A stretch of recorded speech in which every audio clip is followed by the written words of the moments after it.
Pues yo decidí estudiar psicología principalmente porque me pregunté qué es lo que quería hacer en la vida, a qué me quería dedicar, y la respuesta fue que quería ayudar a la gente.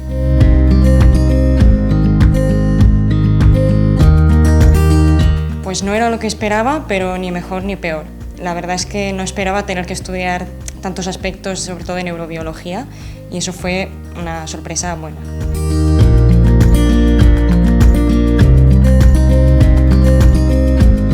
Creo que el COVID ha influido bastante también en que ahora sea un tema bastante más comentado, probablemente porque a raíz de la pandemia la prevalencia de los trastornos mentales, y ya no de trastornos mentales, sino de cualquier problema psicológico ha aumentado bastante.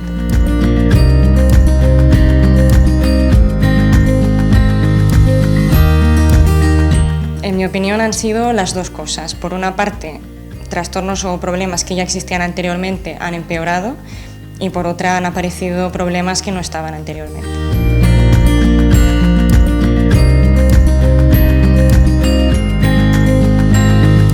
Yo soy muy consciente de que realmente todos esos méritos o premios no se traducen ni en un futuro laboral espléndido ni nada por el estilo, sino que todavía tengo mucha carrera por recorrer, sobre todo de conseguir experiencia y formación.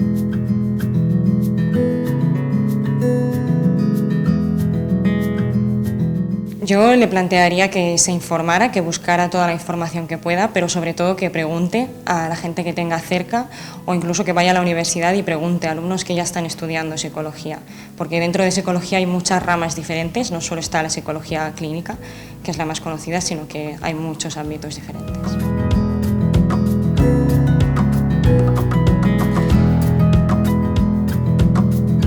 Pues una cosa muy importante que yo creo que en este momento es la más esencial es que pueda ser accesible el tratamiento psicológico para cualquier persona, independientemente de su nivel adquisitivo. Que haya una asistencia en la sanidad pública que sea de calidad.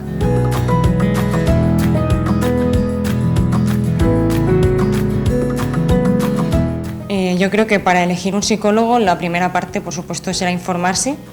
Y una persona debería preguntar en fuentes fiables. Por ejemplo, en el Colegio Oficial de Psicólogos se puede solicitar información, también en universidades, y siempre que intente ver si esa persona está colegiada.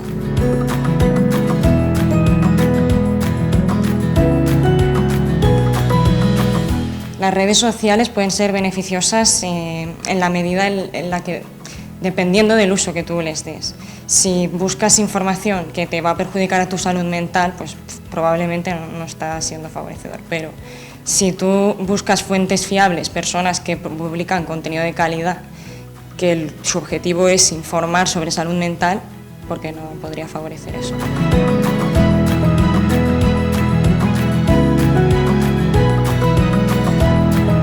Hay muchos psicólogos, pero también hay mucha gente que necesita ayuda, y además ahora mismo, como la sanidad pública no es una opción, cosa con la que estoy totalmente en desacuerdo, es verdad que hay más demanda que de normal.